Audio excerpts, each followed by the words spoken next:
बिस्मिल्लाहिर्रहमानिर्रहीम। आज हम अपने टॉपिक में पढ़ेंगे क्लाइन 4 ग्रुप। जो आपने सुना हुआ है, इसके 4 एलिमेंट्स हैं, ई, ए, बी और ए बी।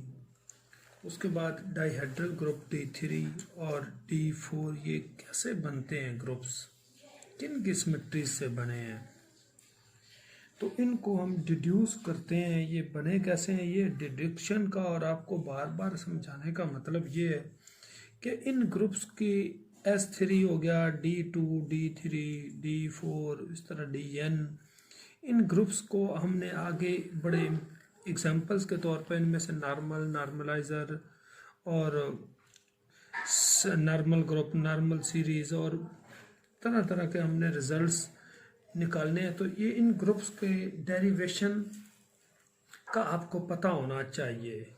तो पहले नंबर पे हम सिमेट्रीज ऑफ रेक्टेंगल से पढ़ते हैं। ये रेक्टेंगल मैं आपके सामने ये एक रख रहा हूँ, ये मैंने फिगर में भी बना दी। ये रेक्टेंगल है, 1 2 3 4 इसको हमने नाम दे दिया है।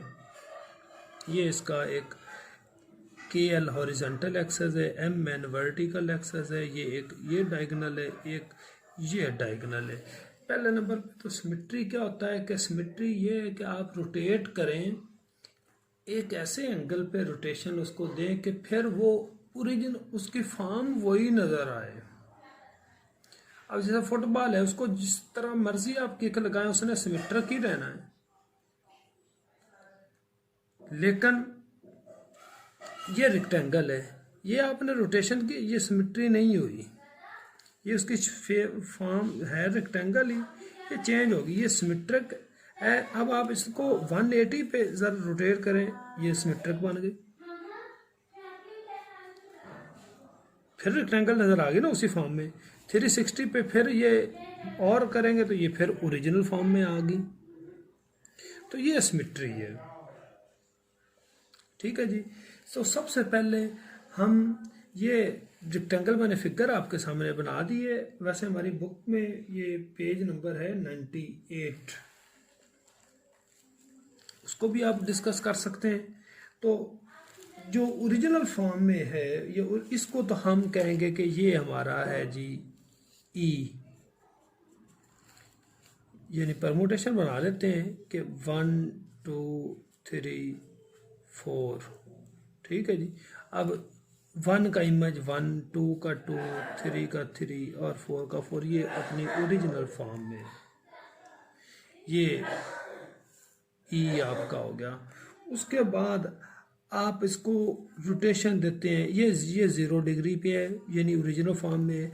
आप इसको 180 डिग्री पे रोटेशन देते हैं।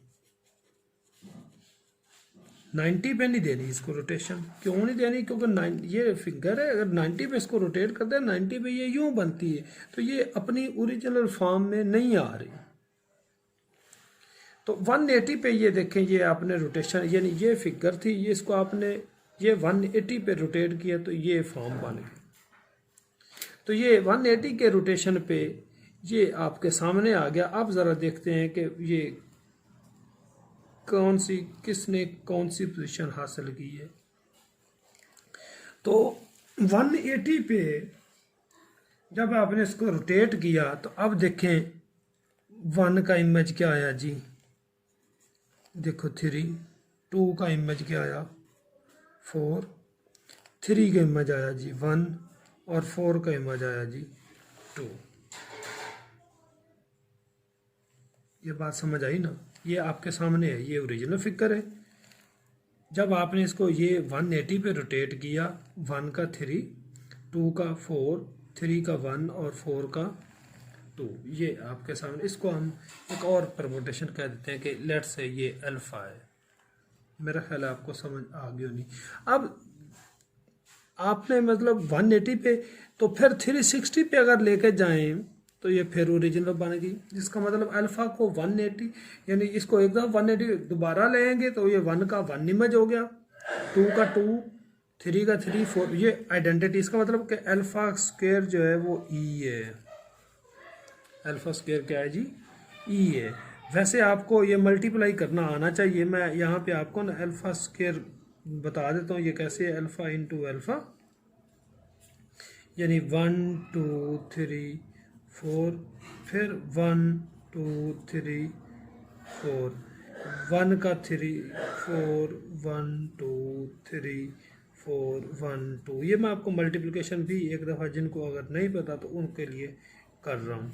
अब 1 गोज़ टू 3 और 3 गोज़ टू 1, तो इसका मतलब 1 goes to 1 या 1 maps onto 3, 3 maps onto 1, so 1 maps onto 1, 2 maps onto 4 and 4 onto 2, इसका मतलब 2 goes to 2, 3 on 1 and 1 to 3 it means 3 maps onto 3, 4 goes to 2, 2 goes to 4 it means 4 goes to 4। तो ये क्या आ जाएगा ई या आइडेंटिटी, ई से भी लिख सकते हैं आप इसको, आई से भी लिख सकते हैं, इधर भी आप आई लिख सकते हैं। तो यानी अल्फ़ा स्क्वायर तो आ गया जी ई, ये मैंने आपको करके भी दिखा दिया है। तो ये तो हुआ ओरिजिनल फॉर्म में या अल्फ़ा स्क्वायर में ई। तो ई और अल्फ़ा अभी दो ही इसके एलिमेंट्स सिमेट्रीज में रेक्टेंगल के आए। अब इसके रेक्टेंगल को हमने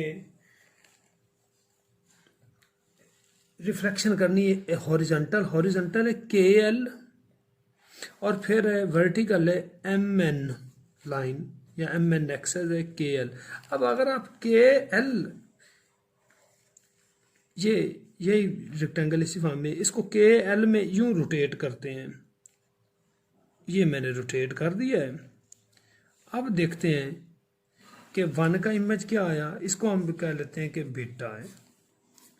1 2 3 4, 1 का आया जी 2, 2 का आया 1, 3 का इमेज 4 और 4 का इमेज क्या आया जी 3। ये आपके सामने है। मैं फिर एक दफ़ा कर देता हूँ कि आपने इसको हॉरिजॉन्टली ये ऐसे, ठीक है जी, रोटेट किया तो ये जो के और एल की पोजीशन भी चेंज होगी। यहाँ पे एल इधर आ जाएगा, के इधर आ जाएगा। तो 1 का 2, 2 का 1, 3 का 4 और 4 का 3, इसको हम बीटा कह लेते हैं। तो ये मैंने आपके सामने परमुटेशन बना दिया है। अब आपने जो चौथी इसकी फॉर्म है, इसको आपने एम एन को रोटेट करना है, यानी एम की जगह एन आ जाएगा, एन की जगह एम। ये ओरिजिनल फॉर्म है, ये मैंने रोटेट किया, ये बन गया जी। अब 1 का 4, 2 का 3, यानी तीसरे केस में यानी ये आपने हॉरिजॉन्टली इसको रोटेट किया था।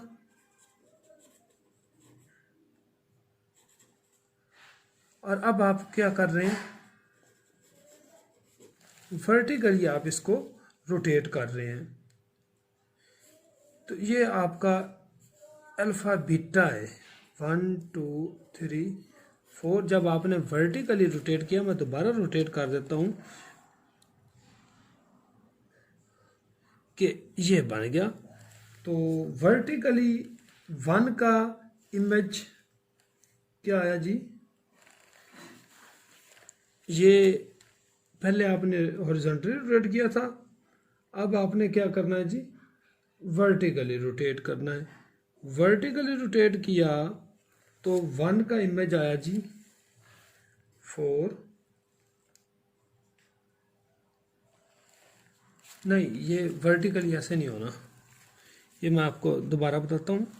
ये है, आप इसको ये एम एन के गिर्द मूव करेंगे तो ये एम एन अपनी जगह पे रहेगा, के और एल चेंज होंगे जब वर्टिकली करेंगे। मैं थोड़ा सा, तो ये बन जाएगा 1 का इमेज आ जाएगा जी 2 और 2 का आया जी 1, 3 का आया 4 और 4 का इमेज आया जी 3। यहाँ पे जो बीटा है ना, ये मैं आपको थोड़ा सा यहाँ पे ठीक नहीं हुआ, मैं दोबारा बताता हूँ कि जब आप हॉरिजॉन्टली ये करना है तो ये बढ़ना था, ये हॉरिजॉन्टली के लिए आपने एम एन सेम रहना था, ये ऐसे मूव कर जाना था। तो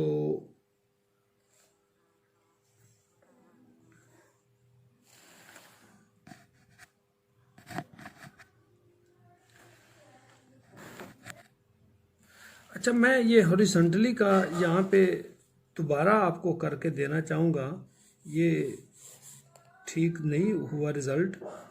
जो बीटा है ये ज़रा देखना, जब आपने हॉरिजॉन्टली करना है तो उसमें ये के एल सेम रहना है। ये देखना, ये हॉरिजॉन्टली ये ट्विस्ट हो गया। अब 1 का 4, 2 का 3, 3 का 2 आया और 4 का इमेज आया जी 1। ये आपका बीटा आ गया, ये हॉरिजॉन्टली आया। वर्टिकली मैंने आपको बता दिया ये आ गया। इसको अल्फ़ा बीटा असल में ये नंबर तो कोई और होना चाहिए, लेकिन अगर आप अल्फ़ा और बीटा को अगर मल्टीप्लाई करते हैं तो ज़रा देखते हैं कि रिजल्ट क्या आता है। अल्फ़ा है जी आपका 1 2 3 4 बीटा और 1 3 4 1 2। ये इधर ज़रा मैं मल्टीप्लाई आपको नेक्स्ट पेज पे करके देना चाहूँगा कि अल्फ़ा और बीटा कैसे बनते हैं। 1 2 3 4 अल्फ़ा है 3 4 1 2 और बीटा आपका आया जी 1 2 3 4 4 3 2 1 1 2 3 1 goes to 3 and 3 goes to 2 2 to 4 इधर 4 से 1 2 से 1 और 1 से 4 4 से 2 और 2 से 3। तो ये अल्फ़ा बीटा आ गया, यानी ये इन अल्फ़ा ये अल्फ़ा है आपका, ये बीटा, इनको मल्टीप्लाई करने से अल्फ़ा बीटा आता है। तो या आप इसको वर्टिकल रोटेट करें तो भी वो इसी में ही आ जाता है। अब मेरा ख्याल है आपको समझ आ गया ना। अब इसके अलावा आप जिस तरह मर्जी रोटेशन करें तो रिज़ल्ट इन चारों में यानी ई आएगा, अल्फ़ा होगा, बीटा होगा या अल्फ़ा बीटा होगा। अब अल्फ़ा स्क्वायर करेंगे वो ई आ जाएगा और बीटा स्क्वायर करेंगे वो भी ई आ जाएगा। अब अल्फ़ा बीटा का अगर आप स्क्वायर करेंगे तो वो भी ई आ जाएगा। तो ये 4 ही एलिमेंट्स हैं, यानी अल्फ़ा, फिर क्या आया जी बीटा और फिर इनका प्रोडक्ट आ गया जी अल्फ़ा बीटा और एक क्या आया जी ई। तो ये एक आपका ग्रुप है जी, ये सिमेट्रिक ग्रुप है। S2 भी से कह सकते हैं, वैसे इसे D2 भी आप कह सकते हैं। वैसे एसिमेट्रिक और डायहेड्रल मुख्तलिफ होते हैं, यहाँ पे ये इस केस में ये सेम है। जनरली अगर मैं आपको जनरल बात करूँ तो Sn का जो आर्डर है सिमेट्रिक वो होता है n फैक्टोरियल, जबकि Dn का जो आर्डर है dihedral group of order n वो होता है 2n। तो ये S2 का फैक्टोरियल और D2 ये आया, ये S2 नहीं, ये है ही D2। तो ये आपको इसको कहते हैं जिसमें 4 एलिमेंट्स हों उसे कहते हैं क्लाइन 4। तो ये क्लाइन 4 ग्रुप ऐसे बना है। इसको आप प्रूव भी कर सकते हैं कैलेस टेबल से कि ई अल्फ़ा बीटा और चौथा एलिमेंट है अल्फ़ा बीटा। अगर आप इस तरह ये टेबल में इनको लिखते हैं ई अल्फ़ा बीटा और चौथा एलिमेंट क्या है जी अल्फ़ा बीटा, इनको अगर हम प्रूव करते हैं तो ये फिर वो ई अल्फ़ा बीटा जब अल्फ़ा से करेंगे तो ये आ जाएगा जी अल्फ़ा और ये अल्फ़ा स्क्वायर क्या है जी ई है, फिर आ गया जी अल्फ़ा बीटा। ये इससे मल्टीप्लाई करते हैं तो ये अल्फ़ा इंटू अल्फ़ा बीटा ये बन जाएगा अल्फ़ा स्क्वायर बीटा। तो अल्फ़ा स्क्वायर ई है तो ये बीटा ही रह गया। तो इस तरह अगर आप टेबल ये कंप्लीट करते हैं तो ये कैलेस टेबल से फिर ये ग्रुप भी साबित होता है। ये ग्रुप है लेकिन ये नॉन अबिलियन ग्रुप है, पहला नॉन अबिलियन ग्रुप है। तो ये इसको कहते हैं क्लाइन 4 ग्रुप। क्या कहते हैं? क्लाइन 4 ग्रुप है जी ये। तो ये उम्मीद है कि आपको समझ आ गया होना है। लेकिन ये अभी आपको मैं ये लेक्चर दूसरी वीडियो में मैं आपको वो दूसरा लेक्चर भेजता हूँ जिसमें हमने साबित करना है सिमेट्रीज ऑफ स्क्वायर। तो वो लेक्चर इसी लेक्चर का आप समझे हिस्सा है, लेकिन सेकंड वीडियो मैं बनाता हूँ। Thank you ji.